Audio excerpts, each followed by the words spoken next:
पे, वो फिर जी ठीक है। यूट्यूब पे भी जाना है। जी सर, पहला क्वेश्चन किसी सबसे का है, पहला साथ एक साथ हार्ड, लिखता भी जाए, जी जी, जैसे विकास सबसे भाई ने पहला लिखा है। हार्ड हार्ड फेवरेट क्वेश्चन था कि एयर लिंक शरिया है कि नहीं। हमने दो तीन तरह ग्रुप में बताया है डिस्कॉर्ड में, बस मेरे ख्याल में आप जरा क्लियर बता देंगे एयर मैं लिंक आपको बताता हूँ जी। का फ्यूचर। एयरलिंक पहली बात है कि नॉन शरिया होगी थी, जो पिछली दफ़ा स्टॉक मार्केट के अंदर ना हर 6 माह बाद रेगुलर वो देखते हैं। तो जो जुलाई तक रिजल्ट्स से उनकी बेस पे शरिया से नॉन शरिया होगी थी एयरलिंक, ठट्ठा सीमट एयरलिंक ऐसे। लेकिन फिर एक अलाउ होती है चीज़, वो होती है कि अगर एयर लिंक 10 लाख रुपया जमा करवा दे इस्लामिक बोर्ड को और अपनी चीज़ों को चेंज करा के ऑडिटर से सारा कुछ करा के उसका एक इस्लामिक ऑडिट करवाए, ऑडिट करा के रिपोर्ट जमा कराए, तो मिज़ान वाले उसे सर्टिफिकेट दे देते हैं। तो आप एयर लिंक के जुलाई के एंड या अगस्त के स्टार्ट वाले सर्टिफिकेट में जाएंगे तो एयर लिंक शरिया हो गई है और उसको सर्टिफिकेट मिल चुका है। इसलिए जिधर वो अभी ऑन नहीं है, बस वो वाली चीज़ों को छोड़ दें। मैं आपको 100% कह रहा हूँ, सर्टिफिकेट भी है, मैं उस मीटिंग का पार्ट भी था वर्चुअली। ठीक है, तो एयर लिंक श्रिया कंप्लाइंस है। और जहाँ तक एफएफसी की बात है, एफएफसी प्रिंसिपली हो गई है, लेकिन अनाउंसमेंट रहती है अभी उनकी। ठीक है, तो ये सारा सिनेरियो है। तो एयर और link air is a link Shriya के ऊपर, कंप्लाइंस। हाँ, एयर लिंक के ऊपर साथ ये भी था कि इनका फ्यूचर क्या है। और प्लस इसी के साथ एक और सवाल ले लें कि गनी और गैल का आज रिजल्ट आया है, रिजल्ट देखने में तो अच्छा था बट उसके बाद शेयर ने डाउन ट्रेंड शो किया है। ये कैसे, ये क्यों हुआ है? एयरलिंक की बेहतरीन रिपोर्ट आई है। अगर मैं एयरलिंक की आपको रिपोर्ट के ऊपर लेके जाऊं, इस सेंस में बेहतरीन है, मैं आपको दिखाना चाहता हूं कि ये एयरलिंक है। इसने सबसे पहले तो ये अच्छी चीज़ दी है ना जी, ये देखें डिविडेंड दिया आपको, ये 45%, यानी 4.5 प्लस। 22 अक्टूबर को मीटिंग है इनकी, एनुअल जनरल मीटिंग लाहौर में, तो अगर कोई आना चाहता है तो आ जाए। अच्छा, उसके बाद हम बात करते हैं इसकी, मैं आपको ये सीधा दिखाता हूँ एयरलिंक का जो ये अनकंसोलिडेटेड है। हम जाते हैं कंसोलिडेटेड पे। याद रखिएगा, अनकंसोलिडेटेड कंसोलिडेटेड का मतलब ये होता है कि कंसोलिडेटेड ऐसी कंपनीज जिसकी सब्सिडरी और सिस्टर कंसर्न भी उसमें आ जाए। अनकंसोलिडेटेड में वो सिर्फ स्पेसिफिकली एक बिजनेस की बात कर रहे हैं, तो ज़्यादा बेहतर होती है कंसोलिडेटेड। अब ये कंसोलिडेटेड 110 अरब का इसने, ओ ये तो उसके एसिड्स वगैरह हैं। मैं आपको लेके जाता हूँ पीएनएल में, ये इनकम स्टेटमेंट कहते हैं। पिछली दफ़ा 129 अरब का बिजनेस किया था, इस दफ़ा 104 अरब का बिजनेस किया। ठीक है, ये आपके सामने है। ये आपका 129 अरब और ये 104 अरब। अब इसे 1 अरब 10 करोड़ रुपए का प्रॉफिट है ग्रॉस, इसका मतलब है ऑलमोस्ट कोई 10% के आसपास। ठीक है, 10 से 11 कर लें या 11.5 कर लें, इतना। ये इसने एडमिनिस्ट्रेटिव एक्सपेंस किए हैं, ये इसका सेलिंग एक्सपेंस, तो इसका आ गया जी ये नीचे करके 9 अरब 54 करोड़। ठीक है, अदर इनकम 32 नंबर पे आएगी, लेकिन अभी वो ट्रांसमिशन में आएगी। अदर इनकम इसमें 88 करोड़ रुपए की अदर इनकम आई, जो पिछली दफ़ा 56 करोड़ रुपए की थी। यानी अदर इनकम इसकी इंक्रीज हुई है।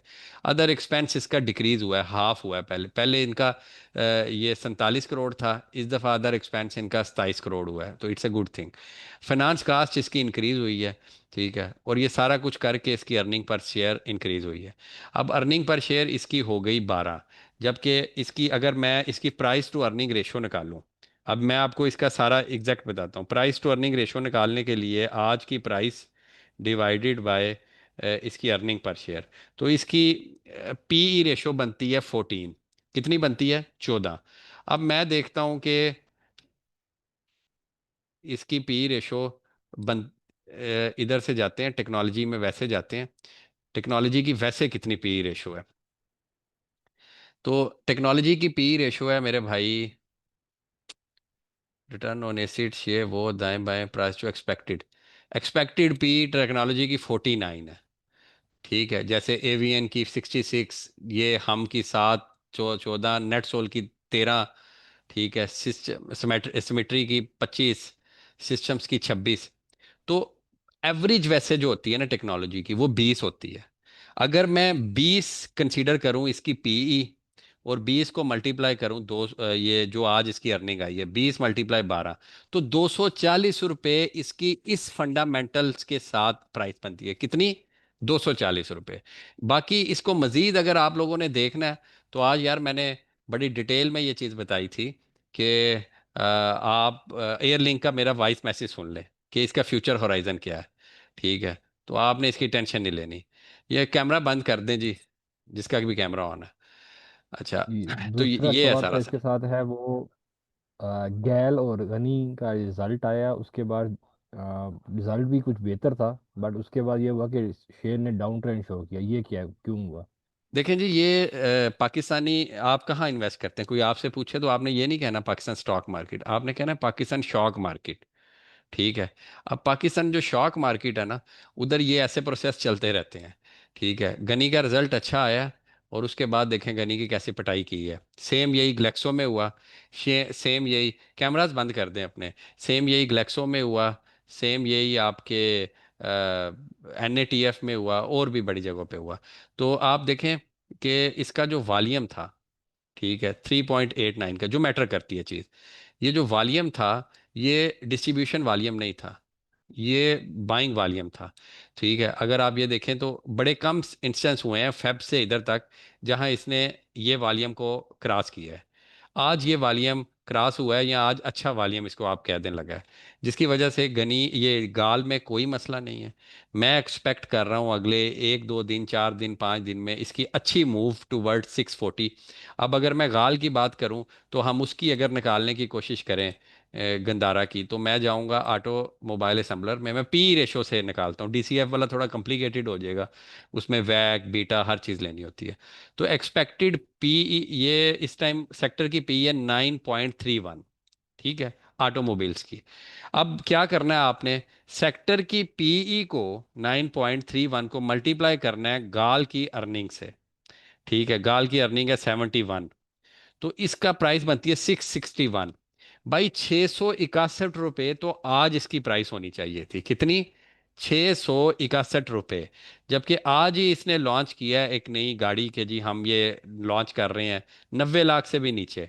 ठीक है, तो इस सारे फैक्टर्स को डाल के मेरा टारगेट प्राइस है 840। मैंने जो 169 का लिया है वो आपको पता भी है, उसमें मैंने पोर्टफोलियो भी शेयर किया है। वो मैंने सेल करना है 800 प्लस पे। ये जो मैंने आप दोस्तों के साथ लिया था और मैंने बताया था, वो मेरी एवरेज बनती है 577 की। वो मैं 635 से 645 के दरमियान कोई 60 70% सेल करूंगा। और ये है, कोई गाल में भागने वाली बात नहीं है। स्टॉप लॉस अपना रख लें 680, 580, 580। भाई ज़रूरी नहीं होता कि हर शेयर में नीचे आया तो दोबारा ले लेंगे, लेकिन इसमें से घबराने वाली कोई 1% भी बात नहीं है। मैं बस आपको ये बताना चाहता हूँ। तो ये है जी गाल और GHNI, और दोनों बड़े अच्छे रिजल्ट हैं, बड़े एक्सपेक्टेड रिजल्ट थे। बस इन्होंने, इन बड़े जो होते हैं ना स्मार्ट इन्वेस्टर्स, वो कभी कभी क्या करते हैं, फ़र्ज़ किया मेरे पास 1 लाख शेयर पड़ा है ना और मैंने 10 लाख और शेयर लेना है, तो मैं क्या करूंगा, मैं अपना 1 लाख शेयर नीचे आहिस्ता आहिस्ता बेचना शुरू कर दूंगा। 5,000 नीचे बेचूंगा, फिर नीचे बेचूंगा। सेलिंग, पैनिक सेलिंग शुरू हो जाएगी कि कोई शेयर अपने बेच रहा है, या मैं उसे लिक्विडेट का बटन दबा दूंगा ब्रोकर ऐप पे जाके, तो नीचे आ जाएगा। जब नीचे आएगा मैं वहां से खरीदना शुरू कर दूंगा। तो मुझे जो 100, 500, 610 पे चीज़ मिलनी थी, वो मैं 590 पे ले लूंगा, और 590 पे मैं 10 लाख शेयर उठा लूंगा। तो इसे ये बड़ी आम प्रैक्टिस है। इस पे भी कभी इंशाल्लाह ताला डिटेल में भी बात करेंगे, इंशाल्लाह जी। तो नेक्स्ट ये है क्वेश्चन जी। इरफान भाई का है, वो कह रहे हैं कि मैंने बैंक ऑफ पंजाब का शेयर लिए थे 36,010 रुपये 50 पैसे में। तो माशाल्लाह। तो कह रहे हैं कि आइधर मैं इसको 50% बेच दूं, अगर बेचूं तो मैं किस शेयर में मूव करूं? ये होते हैं अमीरों के मसले। ठीक है ना जुबैर भाई, ये हमारे आपके मसले नहीं है। तो ये जो मसले है ना, मेरे भाई बात सुने। बैंक ऑफ पंजाब जो है ना, वो टर्न अराउंड स्टोरी हुई है। ठीक है, इसने अपने बुक वैल्यू, अपनी चीज़ों को, MDR इसमें बड़ा ज़्यादा इफ़ेक्ट किया है। ये सारे यार, ये कैमरास बंद कर दीजिएगा सारा, डॉक्टर महमूद साहब की बात याद आ गई है मुझे। ठीक है, कैमरास बंद करें सारे सुकून से और इन्जॉय करें। अच्छा, तो बैंक ऑफ पंजाब जो है, मैं इधर दिखा लेता हूँ क्या मैंने आज ही बताया है। प्राइस टू बुक वैल्यू जो है ना, वो 1 होनी चाहिए। कितनी जी? 1। बैंक ऑफ पंजाब की भी पास पास पहुंच गई है। कहाँ गया बैंक ऑफ पंजाब? ये 26 पे है, 0.91 है। ये 1 पे होते होते 28 29 का मेरे ख्याल से, अगर आप बेचना चाहते हैं, this is a perfect rate. आप थोड़ा सा बेच दें इधर 30 40%, और बाकी आप अगर दिसंबर तक होल्ड कर सकते हैं तो ये 34 क्रॉस कर जाएगा, 36 37, क्योंकि बैंक ऑफ पंजाब की कॉरपोरेट ब्रीफिंग जो इस दफ़ा हुई है उसमें मैं भी पार्ट था। तो उन्होंने, उनकी मैनेजमेंट ने ये अनाउंस किया है कि दिसंबर तक हमारी बुक वैल्यू 34 पे चली जाएगी। अब 34 पे बुक वैल्यू जाएगी, 34 पे ही प्राइस जाएगी, फिर प्राइस टू बुक वैल्यू 1 बनेगी। और मैं अज्यूम कर रहा हूँ बैंक ऑफ पंजाब अगले 3 माह में 1.2 की प्राइस टू बुक वैल्यू पे मिलेगा। ये अभी आप जो दोस्त नए हैं ना, उनको ये टर्म बड़ी मुश्किल लग रही है भाई, ये बड़ी आसान है। जिनको समझ आ रही है ना, जिनको पिछले अरसे से समझाते आ रहे हैं, तो उनके लिए आसान हो जाएंगी। तो अगर प्राइस टू बुक वैल्यू 1 रुपये 44, ये जो एवरेज है आपकी, ठीक है, कमर्शियल बैंक्स की, इस पे जाएगा ना, तो बैंक ऑफ पंजाब का रेट होना चाहिए 41 42, यानी 38+C। तो मेरा ख्याल है ये आपकी स्ट्रेटजी होनी चाहिए। अब बाकी आप अपना देख लें। अगला क्वेश्चन जी। नेक्स्ट सवाल है जी सर, फरूक साहब का और इसके साथ और भी भाइयों का है, वो स्पेल के ऊपर कंफ्यूज हैं कि स्पेल को मिड टर्म हम रखें और अगर स्पेल बाय बेचा करना नहीं हो तो अभी? किस रेट पे करें। स्पेल, स्पेल SPEL वाला ना? स्पेल फंडामेंटली जी तो हर एस पी चीज। E L. SPEL, अच्छा। फंडामेंटली तो जी इसमें कोई मसला नहीं है, बिल्कुल भी कोई मसला नहीं है। टेक्निकली मैं आपको बता देता हूँ, मेरा जाती ख्याल है कि ये रीजन इसका डिमांड जोन है, ये रीजन, ठीक है। ये अगर मुझे आप बाइंग का कहते हैं ना, शायद मेरे आज इधर इन्होंने कहा था कि हमने बाई करना है, अगर आज ये 61 के आसपास आया था तो हमने बाई किया होगा। मुझे अभी एग्जैक्ट पता नहीं, मैंने अभी अपना अकाउंट भी नहीं देखा। शायद ये बाय हुआ हो, ठीक है। लेकिन हमें ये था कि 61 के इर्द गिर्द अगर आया तो ये इसका बाइंग जोन था, यानी डिमांड जोन जिसे कहते हैं। तो मेरे ख्याल से अब इट्स गुड टू गो। इसको आप रेजिस्टेंस समझें। इससे ऊपर अगर ये क्लोजिंग देता है तो यहाँ तो 69 पे क्लोजिंग पे, 68 के अबव क्लोजिंग पे इसे बाय करें, या इसको 61 पे बाय करें। ये दो ऐसे रीजन है जिसके अंदर आप बाय करें और छोड़ दें इसे, टेंशन ना लें इस चीज़ की। और इसका ठीक है। टारगेट क्या एज्यूम करना टारगेट चाहिए यार लॉन्ग ये टर्म या पहले मिड टर्म के लिए। पहले पहले लॉन्ग टर्म मैं इसे, अभी जो करंट फंडामेंटल के हिसाब से, मैंने वो अपने सेशन में भी यही कहा था कि मेरा मिड टर्म टारगेट 75 से 80 के दरमियान होगा। लेकिन आप बड़ा भी इसे जस्टिफाई कर लें, 90 से ऊपर का शेयर नहीं है अभी ये, इन फंडामेंटल्स के हिसाब से, अगर चीज़ें चेंज चलिए, हों और नेक्स्ट नंबर नेक्स्ट जाएं तो क्वेश्चन है। फिर। अब्दुल समद साहब क्या है, वो कह रहे हैं जी IBLHL शेयर है मेडिकल का, उसमें वो फंस गए हैं। तो अगर वो उसमें लॉस बेयर करके वो गलेक्सियो या मेक्टर के अंदर चले जाएं तो क्या सजेशन है फार्मा की। ये क्या भला ILB अच्छा, ये क्या है? IB, ये आई सल वालों की? IBLHL। IBH, नहीं, IBL, LHL। IB, IBLHL। बड़ा मुश्किल है यार। अच्छा, IBL हेल्थ केयर ना, ये फार्मा की कंपनी है। और ये फार्मा की कंपनी है किसकी? ये सल ग्रुप की कंपनी है। अगर आप इसके डिटेल्स में जाएंगे ना, तो ये सल ग्रुप की कंपनी है। कोशिश किया करें ऐसी कंपनी, अब ये आपको मैं एक बड़ी पते की बात बता रहा हूँ, कोशिश किया करें ऐसी कंपनी जिसके ऑलरेडी, जिसकी पेरेंट कंपनी स्ट्रगल कर रही हो या टर्न अराउंड हो रही हो, उसके सिस्टर कंसर्न या उसकी एसोसिएटेड कंपनी में इन्वेस्टमेंट से गुरेज किया करें। कि भाई इसके माँ बाप ही स्ट्रगल कर रहे हैं, तो बच्चे को अभी शायद टाइम लगे, पहले माँ बाप अपने घर साफ करेंगे फिर बच्चे को। तो इस तरह की कंपनीज में ना थोड़ा सा, एक ये जो माइंडसेट है ना कि सरल भी चल गई, CPHL भी चल गई, ये भी चल गई, AGP भी चल गई, ग्लेक्सो भी चल गई, अब सिर्फ नहीं चली तो लिविन नहीं चली, तो मैं लिविन ले लेता हूँ। ये माइंडसेट कोई सही माइंडसेट नहीं है मेरे भाई। शायद एक दो दफ़ा आपको इससे प्रॉफिट हो जाए, तो उससे अलावा नहीं होगा। मेरा जाती ख्याल है सर, आपको थोड़ा सा वेट करना चाहिए। इधर से अगर इसका पुशबैक आता है 52 के रीजन के आसपास, तो वेट कर लें। अगर नहीं आता तो फिर जहां इधर लॉस लेना है 54 पे, वो 52 पे ले लीजिएगा। मेरा जाती ख्याल है कि 51.50 के स्टॉप लॉस रख के ना माइंड में थोड़ा सा वेट कर लें, जहाँ इतना वेट किया, इंशाल्लाह इट विल बी। फंडामेंटली कोई बड़ी चार्मिंग कंपनी नहीं है कि मैं आपको कहूँ कि बड़ा चार्म है इसमें और ऐसी चीज़ें चेंज हो जाएंगी ये वो। रैली में चल जाए चल जाए, अदरवाइज कोई अथेंटिक रीज़न नहीं है इसको चलने के लिए।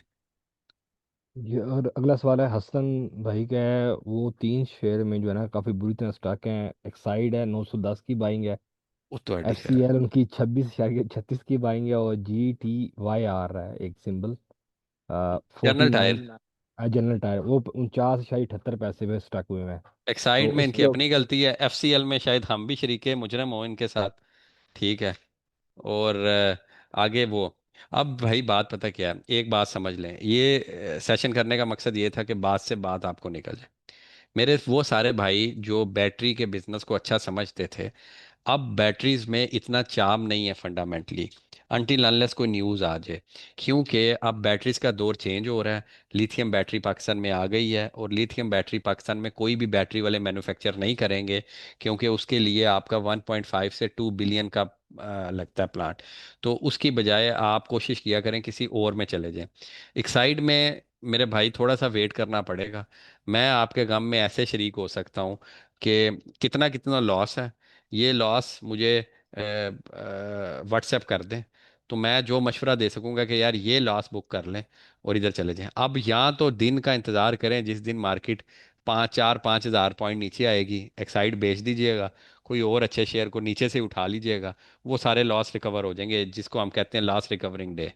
तो ये एक चीज़ ठीक है। देखनी पड़ेगी। दूसरा, नेक्स्ट। एफसीएल को थोड़ा सा होल्ड रखें। जी टायर भी ठीक है, जिस रेट पे है ना, इधर टेक्निकली इसकी बाइंग भी बनती है अगर वॉल्यूम ठीक हो जाए। जी ठीक हो गया, हम आगे बढ़ते हैं क्योंकि टाइम कम है हमारे पास। गैल, एक डॉक्टर मुदस्सर साहब का क्वेश्चन है कि एफ सी एल को बेच के अगर वो गैल ले लें, क्योंकि एफ सी एल में वो 6,000 के लॉस में है।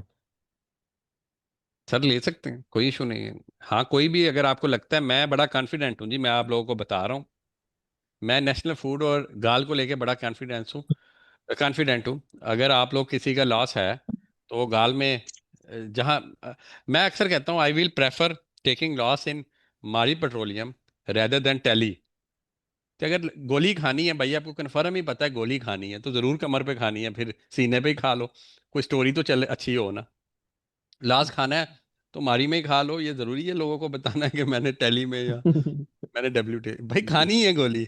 तो मेरे ख्याल से अब सारों के लिए I am very confident about गाल। आप भी अपने चार्ट्स देखें, अपने टेक्निकल टीचर से पूछें। मुझे लगता है कि गाल will give a good rally इंशाल्लाह ताला। उल्फत साहब का क्वेश्चन है, वो कह रहे हैं कि N A T F national food को क्या हो गया, ये 361 से 88 के दरमियान फांसी क्या है। सर कोई फंसा नहीं है, बिल्कुल ठीक है, हर चीज़ रीटेस्ट तो हर चीज़ ने करना होता है। ठीक है। अचानक सुबह चला जाएगा ना 395 पे, तो उल्फत भाई ने सबसे पहले बेच के अल्हम्दुलिल्लाह कहना, फिर हमने पूछना है। बहरहाल इनसे मेरी बात भी होगी थी, एन ए टी एफ भी, जी। इन्हें इन्हें जी। लग रहा था उल्फत भाई को कि आज वो शान और एन ए टी एफ के किसी वेयर हाउस में या कोई पंजाब फूड अथॉरिटी ने कोई किया है। तो मुझे लगता है वो उस वजह से परेशान थे, लेकिन कोई नहीं, एन ए टी एफ भी जी 352 इसका लोएस्ट नीचे रीजन है टच करने का। लेकिन जिस रीजन में ये है, इंशाल्लाह ताला इधर से it will be back to its 380s वाली साइड। बतूल फिजा का क्वेश्चन है कि वो कह रही है थट्टा सीमेंट के बारे में थोड़ा सा मिड टर्म और लॉन्ग टर्म के हवाले से गाइड कर दें। ठट्टा सीमट जी बेहतरीन शेयर है। अगर इस टाइम सीमट सेक्टर में कोई अग्रेसिव कंपनी अपने आप को चेंज कर रही है ना, अग्रेसिव सीमट के अंदर ही, सीमट सेक्टर की कंपनीज अमूमन जब 3 4 साल बाद पैसा कमाती हैं ना, तो उनकी कोशिश होती है कि वो पैसे को किसी और जगह ले जाएं। किसी और जगह कोई, अब देखें ना, बेस्ट वे है, वो ऑटोमोबाइल्स में आ रही है। आपके पास लकी सीमेंट है, उसने क्या काम नहीं किया, सारे कर रहे हैं। लेकिन जो ठट्ठा सीमेंट है ना, ये ट्रैक्टर्स में एंटर हो रही है। लेकिन उसके अलावा इनकी एक अच्छी बात ये है कि अपनी सीमेंट को ही इंक्रीज कर रहे हैं, कि भाई हम एक ही और फैक्ट्री खरीद लें और सीमेंट्स को हम ज़्यादा करें। तो इस हिसाब से इनकी बड़ी फोकस्ड वो मैनेजमेंट है। अगर आप मिड टर्म टारगेट मेरा पूछती हैं, दैट इज 71। 71 मीन्स 355, अगर प्रीवियस आप स्प्लिट से पहले के टारगेट पे जाएं। अगर आप इसका लॉन्ग टर्म टारगेट पूछ रहे हैं, तो मुझे लगता है कि अगले 1 2 साल में ये 100 के आसपास आपको नज़र आएगा। 100 के आसपास नज़र आना है इस 500, उस तरह का। तो मेरे ख्याल से आपको 70 के ऊपर जाके, अगर आपने मिड टर्म रखना है 3 4 5 माह के लिए, तो 70 पे जाके आपको प्रॉफिट टेकिंग करनी चाहिए एक दफ़ा। जी चलिए, नेक्स्ट क्वेश्चन है वो अवैध साहब क्या है, वो कह रहे हैं उनके पास 4 मिलियन है इन्वेस्ट करने के लिए। बस 4 मिलियन? हाँ। नवाज भाई ये हाँ। हाथ देख लें, इधर हमसे बस पूछे चार बस। मिलियन है, और वो चाह रहे हैं कि कुछ ऐसे स्टॉक रिकमेंड कर दें कि बच्चों के एजुकेशन एक्सपेंस डिविडेंड के जरिए मैं पूरे कर सकूं। तो इस तरह की तरतीब बन जाए। तो हम इनको कहते हैं कि ये हमें सेपरेट मैसेज कर लें इसके लिए। नहीं नहीं, सेपरेट क्यों? हमने कौन सा उनसे कोई पैसे लेने हैं इस चीज के? चार नहीं मिलियन है बच्चों के लिए इन्वेस्ट करने हैं।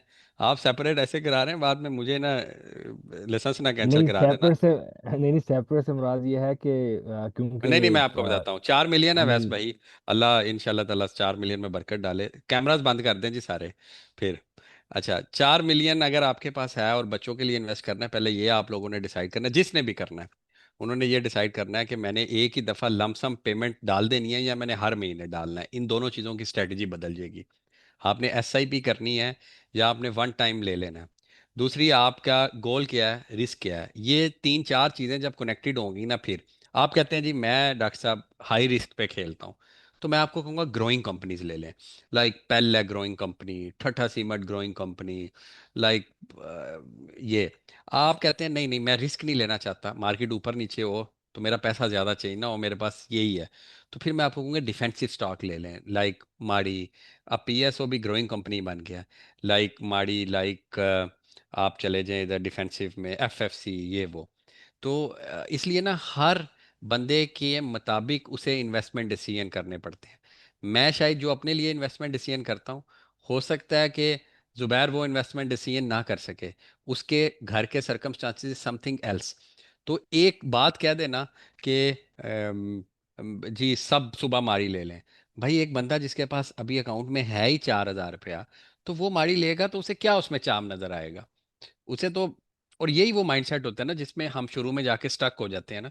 लेकिन हर बंदे की इन्वेस्टमेंट डिसीजन टेलर्ड होती है as per their needs, as per their financial goals, as per their expectation. तो अगर आपने अपनी ये एक्सपेक्टेशन बना लें, एक्सपेक्टेशन बना के डिस्कॉर्ड पे ही मैसेज छोड़ दीजिएगा। ये वो जो ये जुबैर भाई हैं जो वाईसी हेल्प डेस्क चला रहे हैं, और इन्होंने कमिटमेंट की है कि मैं डिस्कॉर्ड पे सारों की मदद करूंगा, लेकिन इन्हें पागल ना कर दीजिएगा, इनके बाल पहले ही कम है, मजीद ना गंजे हो जाएं ये। तो ये आप करें, डिसाइड कर लें कि मैं हाई रिस्क में जाना चाहता हूँ, ये उसके मुताबिक मैं अपने मुताबिक एडवाइस दे दूँ। अच्छा जी, अली ये माइक ऑन होने लग गए हैं। जी मैं कर रहा हूँ साथ नेक्स्ट साथ सबके आप। नेक्स्ट क्वेश्चन है हमारे पास, टेक्निकल क्वेश्चन है, मे बी वो लोग स्टक होंगे। एक भाई अरसलान शेख साहब का मैसेज था। वो कह रहे थे उन्होंने 80 शेयर खरीदे थे 17 सितंबर को। तो 3 से 4 दिन उनके अकाउंट में 3 से 4 दिन उनके अकाउंट में शेयर शो भी हुआ है। पर 23 सितंबर को उनके अकाउंट से डिस्पेयर हो गया खुद ब नहीं खुद, नहीं, और किन्होंने पैसे क्वेश्चन वापस आ किया गए। है? अरसलान। अच्छा, ये अगर हुआ ना सैयद फराज इक्विटीज के, अगर वो हैं जी जी, क्लाइंट्स हैं। सैयद फराज इक्विटी वाले, वही वही वही वही। यार सैयद फराज इक्विटीज में ना एक मसला है, बड़ा टेक्निकल सा इशू है। यार ये हसन साहब का माइक, अली, क्या कर हो रहा है, दिया बंद नहीं सर, हो रहा? कर दिया, ये खुद ही अनम्यूट कर रहे हैं अपने आप को। मैं तो म्यूट कर ही जा रहा हूँ इन्हें। तो रिमूव कर दें, अगली दफ़ा आएंगे तो उन्हें पहले शर्त रख लेना। हसन भाई यही ज़रा करना माइक बंद कर लीजिएगा, प्लीज़। ठीक है। अच्छा, सैयद फराज इक्विटीज़ में या जो ट्रेडिंग ओनली अकाउंट्स होते हैं ना, ये मुझे भी बड़ी बाद में पता चला। वो अब एक चीज़ देखें, ब्रोकर जब होते हैं ना, मैं बन रहा हूँ ना इसलिए मुझे ये पता है। फ़र्ज़ किया मेरे पोर्टफोलियो 1 बिलियन का है ना, आप सारों के पैसे मिला के जिनके मेरे पास अकाउंट है उनका 1 अरब बनता है। तो मुझे उसका 70% देना पड़ेगा एनसीसीपीएल को, एज अ गारंटी उनके पास रखवाना पड़ेगा, जिसे कहते हैं एक्सपोजर। अब जो छोटे ब्रोकर्स होते हैं ना, उनके पास पैसे नहीं होते रखवाने के, कारोबार ज़्यादा होता है, sales Faraz equities are doing माशाल्लाह वेरी गुड बिजनेस, और उनके बिजनेस की वजह से उनके पास अब वो पैसे नहीं है पीछे रखवाने के लिए। तो वो क्या करते हैं, वो क्लाइंट के शेयर्स को प्लेज करा देते हैं। प्लेज कराने से कोई नुकसान नहीं होता, मैं आपको ये बता दूं। लेकिन आपकी स्टेटमेंट में ये शो होता है प्लेज, आप बेच भी सकते हैं, आप कुछ भी कर सकते हैं।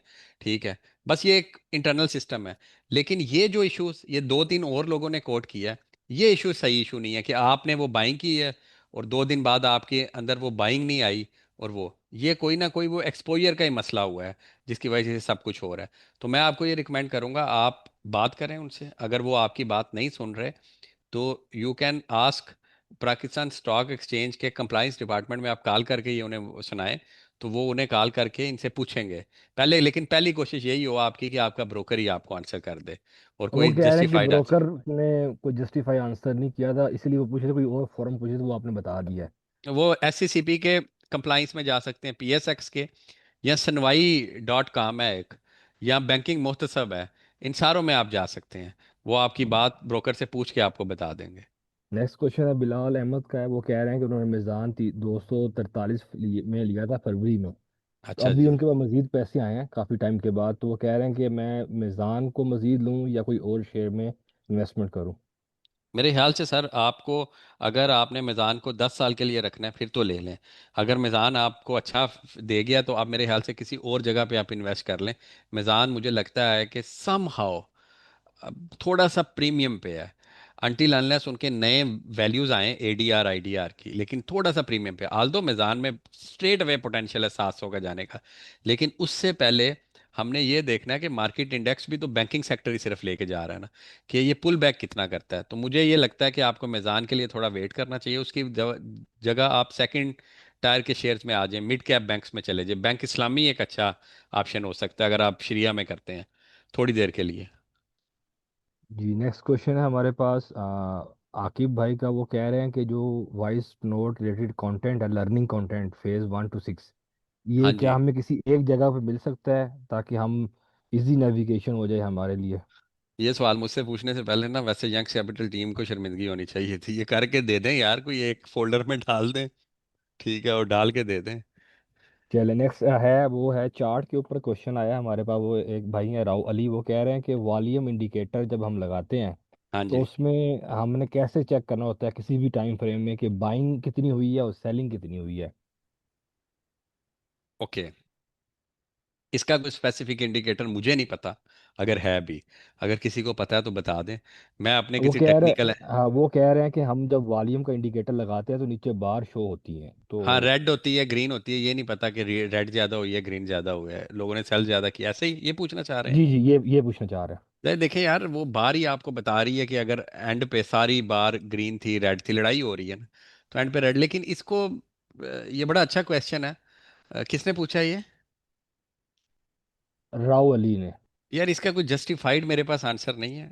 मुझे आप टाइम दें, मैं इसको सीखता हूँ, अपने जो कंपनी में टेक्निकल एनालिस्ट हैं उनसे पूछता हूँ, कुछ सीनियर लोगों से पूछता हूँ। ये एक्सपीरियंस से तो मैं बता सकता हूँ आपको, लेकिन इसको एक्सप्लेन नहीं मुझसे किया जा रहा। लेकिन इसका जो टेक्निकल लॉजिकल आंसर है ना, उसके लिए मुझे टाइम दें। मुझे आपने जुबैर इस दोनों सेशंस के बाद बताना है, ठीक है?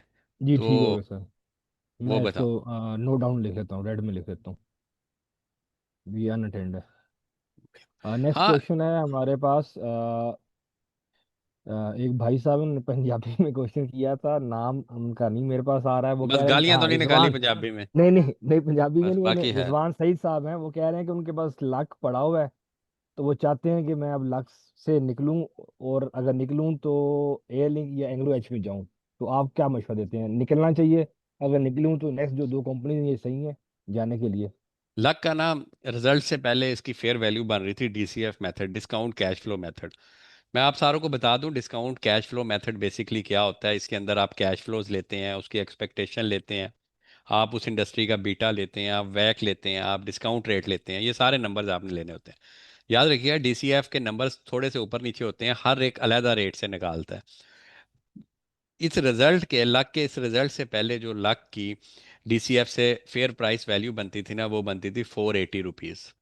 अब वो वैल्यू चली गई है 581 पे, ठीक है? तो मेरा जाती ख्याल है कि आपको 581 का वेट करना चाहिए। लक में कोई ऐसी चीज़ नहीं है जो आपको तंग करे। अगर आपको लगता है कि आपको किसी और शेयर में आना है, तो इसका तरीका ये है, 75% लक रहने दें, 25% पैसे निकालें, और वो 25% एयरलिंक में डाल दें, सर आपका वो हो गया। और एयरलिंक वाले मोबाइल का एक्सपोजर तो लक में भी आपको मिल जाएगा ना, सैमसंग के असेंबलर हैं वो। तो ये मेरे ख्याल से। जी सर। यार नेक्स्ट क्वेश्चन है हमारे पास पीएसओ के ऊपर है कि पीएसओ को शॉर्ट टर्म और लॉन्ग टर्म में कैसे देखते हैं आप कंपाउंडिंग के लिए? अच्छा, एक मुझे ना इधर क्वेश्चन किया है एनके भाई ने, luck is on high P है। आप बिल्कुल ठीक कह रहे हैं, luck is on high P. लेकिन याद रखिएगा हाई पीई जो होती है ना, ये सब के लिए है। वो हर दफा एक बैड इंडिकेटर नहीं होता। ठीक है, मेजोरिटी टाइम हाई पीई से बचना चाहिए, लेकिन हर दफा वो बैड इंडिकेटर नहीं होता है। इट डिपेंड्स कि किस कंपनी को लोग किस तरह देखते हैं। जब लक था ना 1100 रुपये पे, तो लक का पीई था 45। ठीक है, गाल का आज से पहले यानी कल रात तक गाल का पीई था 32। कितना था सर? 32। आज एक दिन बाद गाल 10 के पीई पे आ गया। इसे कहते हैं री रेट करना शेयर को अपने। ठीक है, री रेट किस तरह करना कि फ्यूचर फॉरवर्ड चल रही है मार्केट, मार्केट पहले ही पता चल रहा है गाल का रिजल्ट अच्छा आएगा। ठीक है, तो इस सारे सिनेरियो में लक जो है ना, मेरे ख्याल से जस्टिफाइड प्रीमियम पे मिल रहा है, जस्टिफाइड प्रीमियम पे। हाल दो आप सही कह रहे हैं, आपसे मैं डिसएग्री नहीं करता, लेकिन आपने देखना होता है किस क्वालिटी की बात हो रही है। जैसे पीई आप जाके देखें बैंकिंग सेक्टर में, या पीबी, दोनों जाके देख लें, तो आपको सबसे ऊपर मिलेगा यूबीएल और मेज़ान। इस हिसाब से तो हमें कभी यूबीएल और मेज़ान में इन्वेस्ट नहीं करना चाहिए। जबकि मैं भी आपसे पूछूं ना कि अभी सबसे ज्यादा बैंक किस में पोटेंशियल अगले 3 साल के लिए, तो आप शायद मिजान ही कहेंगे। ठीक है, तो ये एक चीज को देखा करें कि जब पीई है ना, हाँ डीएफएमएल की पीई ऊपर होगी फिर तो मैं आपको कहूंगा बचो भाई इससे। ठीक है, इसमें क्वालिटी नहीं है। अगर किसी क्वालिटी के शेयर की पीई ऊपर है तो उसमें आपने पीई जी देखनी है, तो वो देख लें। अगर 1 से नीचे है तो इट्स गुड टू गो, अगर ऊपर है तो फिर सोच लीजिएगा। अगला क्वेश्चन क्या है? नेक्स्ट। जी नेक्स्ट क्वेश्चन है हमारे पास, वो दो क्वेश्चन को मैं इकट्ठा कर रहा हूँ, एक एजीएल और ग्लेक्सो। इसके एजीएल ऊपर कौन है सी कि थी? Next agritech limited? एग्री नहीं, एजीएल ये फार्मा की जो ये है। एजीपी यार। हाँ एजीपी, बिल्कुल। एजीपी होगा एजीपी फार्मा। और ग्लेक्सो। जी फार्मा के एजीपी और ग्लेक्सो। इसकी बाइंग देखें, रेंज के ऊपर 3 माह के चार्ट के ऊपर रख के क्या बनती है? चलें इसको तो फिर टेक्निकली पूछा ना। ये जो मैं टेक्निकली आपको इस तरह बताता हूँ ना, ये बड़ा रा फार्म है। बाकी इसमें वो जो इसके ऊपर कढ़ाइयाँ करनी है वो अलहदा एक तरीका होता है।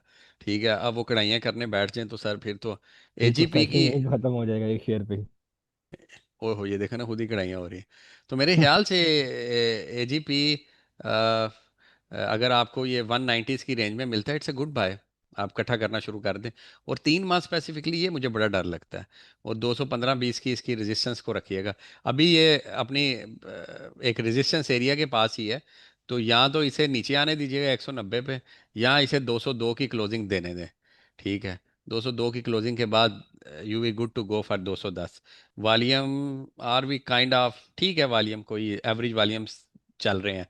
और दूसरी एजीपी, एजीपी की अगर वैसे पूछेंगे तो इनकी सबसे अच्छी प्रोडक्ट तो रिजिक्स है ना। एजीपी के अलावा ग्लेक्सो। अच्छा, ग्लेक्सो इज, अगर किसी को आप में से याद हो, मैं बड़े अरसे से एक चीज़ कहता था कि ग्लेक्सो अंडर वैल्यू शेयर है आपके स्टॉक में। अगर किसी को पुराने लेक्चर्स याद हो, कोई महीने पहले 2 महीने पहले वाले, पर नहीं। ग्लेक्सो भी मेरे ख्याल से इसे कंसोलिडेट करने दें, इसी रीजन में इसे कंसोलिडेट करने दें, 440 450 के रीजन में। Then we will see a new thing. ठीक है, वॉल्यूम भी इसका ड्रॉप हुआ है। तो मैं आपको ग्लेक्सो में भी और एजीपी में भी, दोनों में कहूंगा कि कंसोलिडेट करने दें, अगर आपने तीन नेक्स्ट माह के लिए क्वेश्चन है जाना है। हमारे पास। आ, शर्जील भाई का क्वेश्चन है, वो कह रहे हैं केमिकल सेक्टर में इंपॉर्टेंट रेशियोज कौन सी होती हैं? और शर्जील भाई उन्होंने केमी, एक साथ में अदर शेयर भी भाई ने बताया आज है, गोल्डन एन कर रहे आई हैं। एम आई आर केमिकल को कैसे देखते हैं? निमेर, NIMIR केमिकल को कैसे देखते हैं? अच्छा, मैं केमिकल के बारे में ना एक पहले यूनिक चीज़ बता दूं। फिर केमिकल की हर कंपनी का अलहदा तरीका है उसे वो करने का, एनालाइज करने का। उसकी रीज़न ये है, सीमेंट में तो मुझे पता है कि रॉ मटेरियल यूज़ होता है, ये वो केमिकल के हर चीज़ का रॉ मटेरियल मुख्तलिफ है। जैसे अगर मुझे डोल को देखना है तो मुझे हाइड्रोजन और ऑक्सीजन गैसेस को देखना है। मैं डाइनो को देखूंगा तो मैं रेजेंस देखूंगा। मैं नेमर को देखूंगा तो मैं फास्फोरिक और इस तरह के केमिकल्स को देखूंगा। तो हर एक का रॉ मटेरियल अलहदा होता है, इसलिए ये जो सेक्टर होता है ना, इस सेक्टर की हर कंपनी को स्टडी करने का अलहदा तरीका होता है। प्लस आप किसको कंपेयर करते हैं, आप जिस भी केमिकल कंपनी में जाना चाह रहे हैं उसकी पीई रेशो को उसके पिछले 5 साल की पीई रेशो से कंपैरिजन करें कि इस टाइम ये 13 की पीई पे है, जबकि इसकी हिस्टोरिक एवरेज 18 थी, तो अभी इसका 3 का पीई का है। तो केमिकल में याद रखिएगा कि आपने कंपनी की पीई को उसकी हिस्टोरिक पीई से जाके देखना है, सिंपल। दूसरी चीज़ ये है कि ये जो सामने क्वेश्चन के आंसर मैं इसलिए नहीं कर रहा ज्यादा के, ये जिन्होंने लिखे हैं, कि आप लोगों को जुबैर भाई ने बारहा कहा था कि भाई क्वेश्चन लिखे मैंने पूछने हैं, तो ये जुबैर भाई उनके पूछ रहे हैं जिन्होंने उधर मेहनत की थी एज पर मेरिट। तो इसलिए पहले वो क्वेश्चन, जुबैर भाई भी क्वेश्चन है और जी जी सर, मेरे पास अभी हैं 8-9 क्वेश्चंस। चलें और पूछें। अच्छा मुझे बस ये बता दें कि समझ आ रही है ना इस तरह, ये ना कहिएगा कि हम सिर्फ रेडियो की तरह सुन रहे हैं। आ रही है भाई समझ, इस तरह से कोई नई चीज़ें पता लग रही हैं या नहीं? ये हसन साहब का कौन सा क्वेश्चन है जो, अच्छा आप पूछें जुबैर भाई अगला। जी सर, नेक्स्ट क्वेश्चन है मेरे पास। मेडको फूड्स MFL के बारे में वो पूछ रहे हैं। वो कह रहे हैं कि ये लार्जेस्ट राइस एक्सपोर्टर है US का, और अभी लेटेस्ट जो डिस्काउंट मिले हैं तो उसके ऊपर आप इस शेयर को कैसे देखते हैं? Metco is a very good share, not ये कि फर्स्ट चॉइस होनी चाहिए, लेकिन ये जो बातें कर रही हैं बिल्कुल ठीक है। मेटको राइस की एक कंपनी है और इट कैन परफॉर्म वेल। और अगर मैं मेटको के बारे में और थोड़ा सा देख लेते हैं यार, इस तरह हमें भी पता चल गया।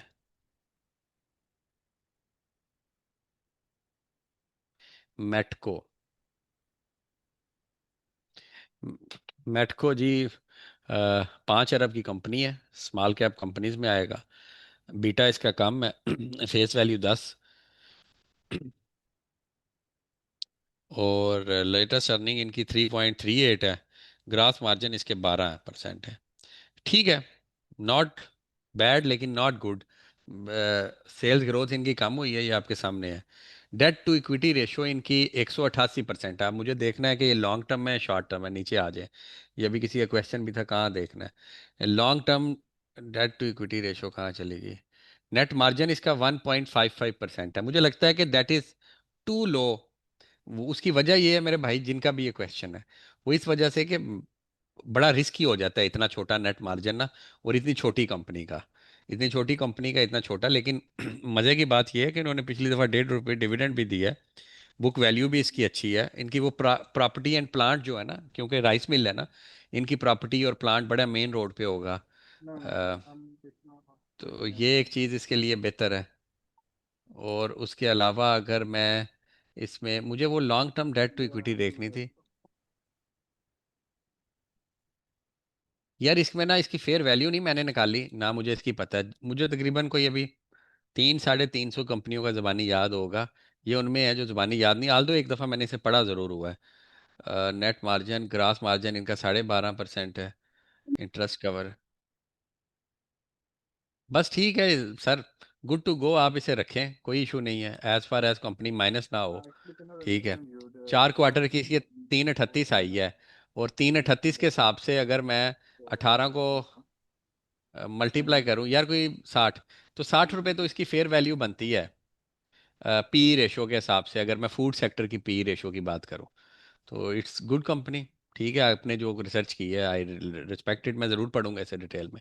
और जी जी नेक्स्ट है मेरे पास हबको और माड़ी के ऊपर। इज इट ओवर प्राइस, और या अगर प्राइस सही है तो इसमें एंट्री ले सकते हैं हम? हबको और माड़ी में, माड़ी। देखें मेरी बात सुने माड़ी को शॉर्ट टर्म ट्रेड करने से बेहतर है कि इसे लेके रख दें 850 के लिए, या हबको का भी। मैं आपको हमेशा ये सजेस्ट करूंगा कि ट्रेडिंग के शेयर्स अमूमन कोई और होते हैं, और ज़िंदगी भर रखने वाले कोई और होते हैं, एसआईपी वाले और होते हैं। हबको जो है ना, हबको, हबको के अंदर एक बहुत बड़ी चेंज आएगी जब ये इसमो, जो एक एनटीडीसी का अदारा था, नेशनल ट्रांसमिशन, ये जो तारें और बनाते थे, उनसे एक अदारा अलहदा हुआ जिस अदारे का नाम है इसमो। कुछ 6 माह हुआ है इस अदारे को बने। अभी उन्होंने इस्लामाबाद में एक कॉन्फ्रेंस करवाई है, अभी कुछ अरसे तक ये लाहौर में करवाने लगे हैं, जिसमें वो जितने भी ये बंद हो गए हैं इनके साथ डील करने लगे हैं कि आप अपनी बिजली बनाओ और लोगों के घरों तक बेचो, और ख़ुद ही बिल जमा करो, और हमें सिर्फ इतना किराया दो। तो ये सारी चीज़ों के साथ मुझे लगता है कि हबको के अंदर एक बहुत फंडामेंटल चेंज आएगी। और मुझे लगता है कि ये जो आजकल इसका रेट बढ़ रहा है ना, ये इसका इसी चेंज की वजह से बढ़ रहा है। हाँ, हबको को अगर आप अभी ट्रेड करने की कोशिश करेंगे तो वाकई ये अपर वाली साइड पे या कभी भी नीचे आ सकता है। लेकिन आज कोई बंदा हप्को को लॉन्ग टर्म के लिए भी लेके रखेगा ना, कि मैंने 240 पे रख दिया और यहाँ से ये 190 पे भी आ जाएगा ना, तो साल के बाद आपको ये 40-50 रुपए 70 रुपए डिविडेंड इसने दे दिया होगा और रेट भी बढ़ गया होगा। तो इस सेंस में आप चीज़ को देखें। और सेम माड़ी के लिए भी यही है। मैं आपको यही सजेस्ट करूंगा कि ये दो जो शेयर्स है ना, ये थोड़े थोड़े, चाहे 5-5 हज़ार के, चाहे 10-10 हज़ार के, 20-20 हज़ार के अकाउंट में रख लें। इनको ट्रेड करना है तो इनके ग्राफ खोल लें या सपोर्ट एंड रेजिस्टेंस देखें और ट्रेड कर लें। इनकी फेयर वैल्यू, कोई भी फेयर वैल्यू इनकी अच्छी फेयर वैल्यू नहीं है। वजह उसकी मैंने पहले भी बताया था। हप्को ने इस दफ़ा 0 रुपीज़ का बिजनेस किया। कितने का? 0 रुपीज़ का। ठीक है। उसके बावजूद हप्को ने 38 अरब रुपया कमाया है अदर इनकम से। ठीक है। और जब ये बिजनेस अपना शुरू करेगा मेन 2-3-4, तो फिर इमेजिन करें इसका कितना होगा। उसके बावजूद इसने 10 रुपये डिविडेंड दिया। माड़ी में भी यही किया, 21 रुपये डिविडेंड दिया। तो थोड़ा सा इस दो कंपनियों को इस सेंस में देखें। और आप, मुझे नहीं पता आपने शॉर्ट टर्म पूछा है लॉन्ग टर्म, शॉर्ट टर्म वाले तो सपोर्ट एंड रेजिस्टेंस देखें और इसमें एंट्री ले लें। जी नेक्स्ट क्वेश्चन है हमारे पास शहजाद भाई का। वो कह रहे हैं कि पीएक्स पाकिस्तान स्टॉक एक्सचेंज में क्या आप एक करेक्शन नजर देखते हैं? 10% 12% की कोई करेक्शन, कोई चांसेस हैं या नहीं, इसी रैली के अंदर ही आगे आ जाएगी?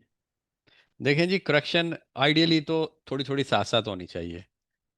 ओए हसन भाई ने कैसा सवाल भेज दिया। अब देता हूं मैं आपका जवाब, डरा दिया आपने सर।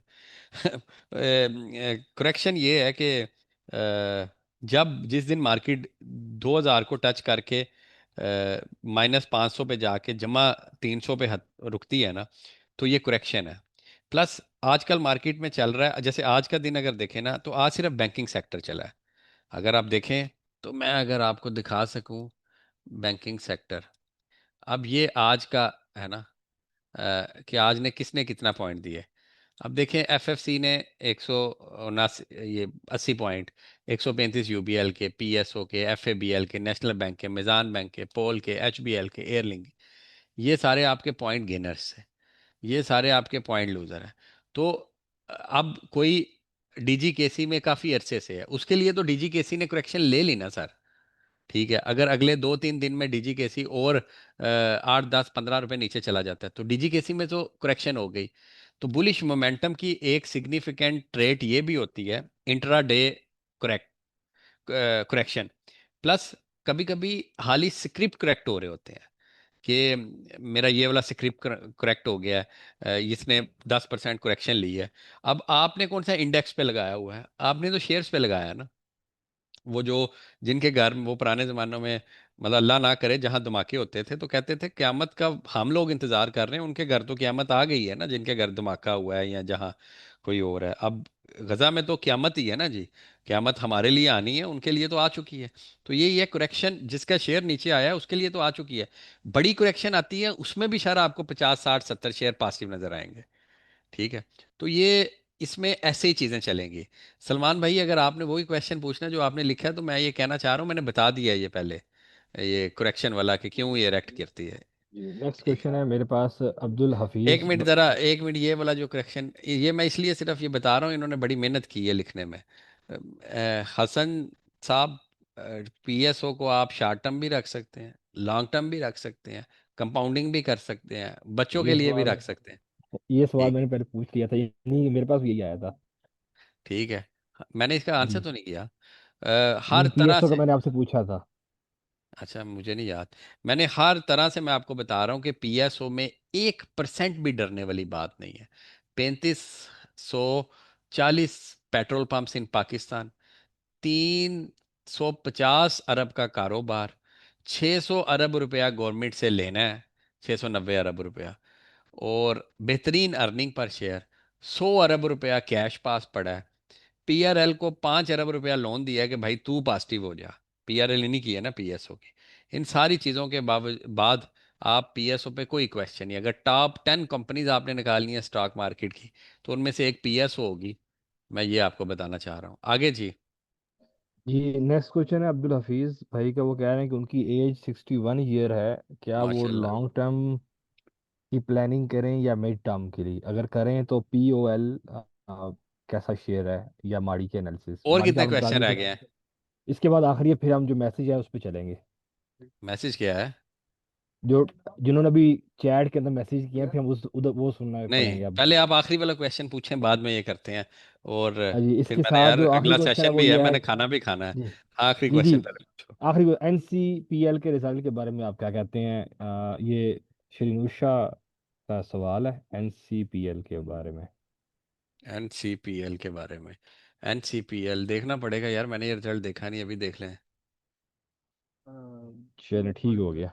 एक मिनट, अभी देख लेते हैं एनसीपीएल। एनसीपीएल आज आया? अच्छा, वो एक एनपीएल का आज मैंने पढ़ा था। एनसीपीएल एनपीएल का तो बड़ा बकवास रिजल्ट आया था यार। आप ना इन रिजल्ट से एक्सपेक्टेशन ज़्यादा ना रखें ये पावर कंपनीज की। तो देखे ना भाई, ये कहाँ से कहाँ पहुंच गया है, आप खुद ही देख लें सर। तो मुझे नहीं लगता कि ये, इससे क्या एक्सपेक्टेशन रखूं सर, वो तो नेगेटिव हो गया। चलो ठीक होगा, ये मेरी अच्छा, वो तरफ से पिछला लास्ट क्वेश्चन क्वेश्चन था, था। वो मैं आपको करूँ आंसर, क्योंकि इसके बाद मैंने खाना खाना है, हाँ फिर तो यूट्यूब रैप पे अप करते फट। हैं, फिर यूट्यूब का सेशन हमारा। उसके वो जो भाई ने पूछा था ना, देखें मेरी भाई बात पता क्या है, आपको मैं सही इन्वेस्टमेंट बताता हूँ। आपकी माशाल्लाह 61 होगी, अल्लाह आपका साया आपकी औलाद पे, आपके दोस्तों पे और हमसारों पे ता देर रखे। मसला ये है कि वैरन बफे की हम बात करते हैं कि वो बिलियनर बना, बिलियनर बना। आपको मैं सिर्फ ये बताना चाहता हूँ कि वैरन बफे ने पहला अपना बिलियन मेरे ख्याल से 58 की एज में कमाया था, देख लेना एक दफ़ा। फिर 72 में, फिर ऐसे करते आज वो माशाल्लाह, माशाल्लाह कहना चाहिए, नहीं 97 ईयर के आसपास पहुंच गया। और उसकी नेट वर्थ 190 बिलियन के आसपास होगी। अब मुझे एग्जैक्ट नहीं पता आपको कितनी है। तो उसने इन्वेस्टमेंट जो वो उसने ज़्यादा सोचा ही नहीं इन्वेस्टमेंट के बारे में। आपको जान के हैरानी होगी कि वैरन बफे की जो मेन इन्वेस्टमेंट रही है वो 4 या 5 स्टॉक में रही है। और टोटल उसने आज तक जो ट्रेड किए हैं वो 28 स्टॉक ट्रेड किए हैं पूरी अपनी ज़िंदगी में, ये 97 साल की ज़िंदगी।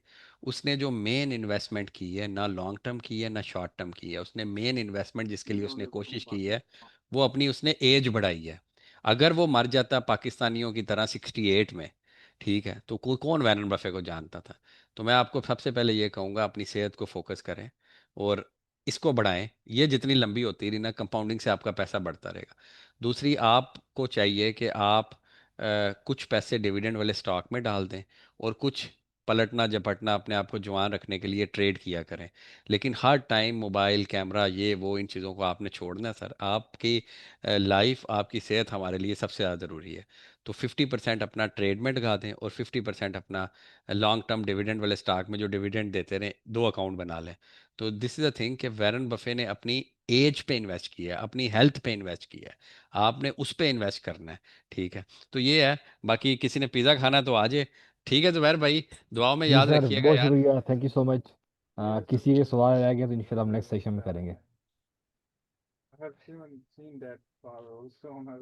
ठीक है, thank you ji, thank you so much. Thank you.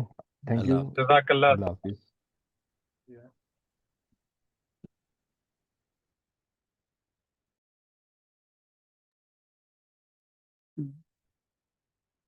Sir आप यहीं पे हैं? हेलो।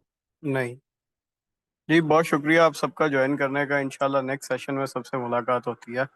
अल्लाह हाफिज जी। सर नेक्स्ट सेशन कब है? सर अगर शेड्यूल सेम रहा तो मंडे को ही होगा। और यूट्यूब पे भी कोई आनी है आज वीडियो? जी यूट्यूब पे भी लाइव सेशन होने लगा डॉक्टर साहब का कुछ देर में, 10 मिनट सही में। है, अच्छा, इसकी चलें ठीक है। रिकॉर्डिंग अवेलेबल होगी? जी जी बिल्कुल, रिकॉर्डिंग हुई है लेक्चर की, ये अवेलेबल होगी डिस्कॉर्ड में इंशाल्लाह। अच्छा, इसका लिंक वगैरह मिल जाएगा यानी कि? जी जी बिल्कुल, डिस्कॉर्ड में लिंक आ जाएगा इसका। सर ठीक है, यूट्यूब पे वो जज़ाकल्लाह। जो होगा उस पे लाइव क्वेश्चन आंसर करेंगे? ये डॉक्टर साहब को पता है। चलें सही है, हाँ जी, बहुत शुक्रिया आप सबके ज्वाइन करने का। अपना ख्याल रखें। बहुत अल्लाह हाफिज। शुक्रिया। अल्लाह हाफिज। अस्सलाम वालेकुम, अल्लाह हाफ़िज़।